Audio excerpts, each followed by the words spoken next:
on form and noticing hypothesis.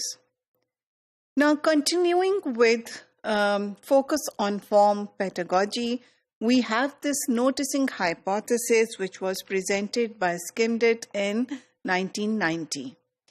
Now, Skimdit, what he did was that he presented this hypothesis based on his own experience of learning Portuguese. And what he found was that when he was taught a specific element in the classroom, he was able to analyze and notice that element in the language that was being used outside the classroom. So while he was in an environment where the Portuguese language was used, but he did not notice the aspects of those the language which until and unless they were taught in the classrooms. This is something similar to a small exercise that we often do with our students.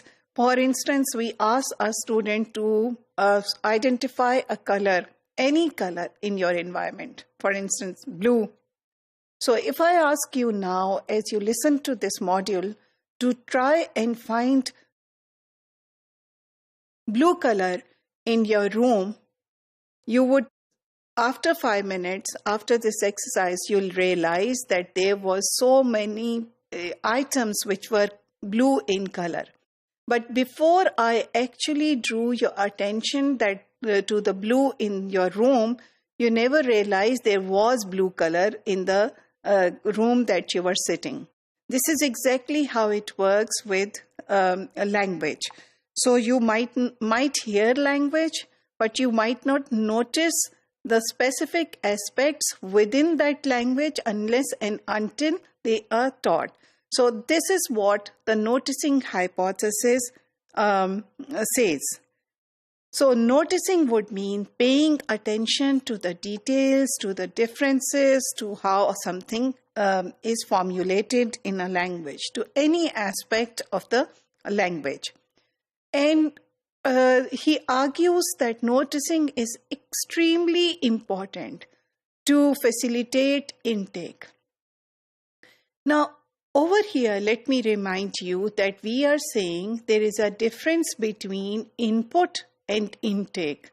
Think of your classrooms. So in your classrooms, although you might give the same input to all the students sitting in your classroom, yet the intake will be different, that is, the aspects of language or the aspects of instruction which different students will pick up will be different.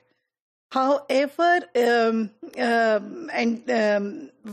main argument is that once a specific focus on the form is made, the attention of the students or the learners is invited. They will keep on noticing that difference, that similarity, that error, or the way the language is structured in all the subsequent experiences of second language. So that means noticing is the first step in the process of expanding language skills. So learners then would notice the difference between their own interlanguage, that is the stage of language they are in, and their similarities or differences in their own language and the way language is spoken by the native speakers.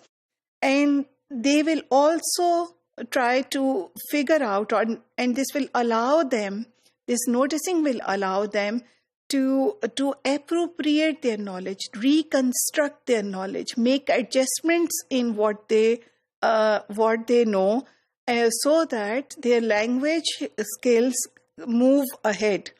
So this is argued that focus on form, the classrooms in which there is focus on form allow noticing, and noticing is an important aspect or an important step towards the learning of the second language.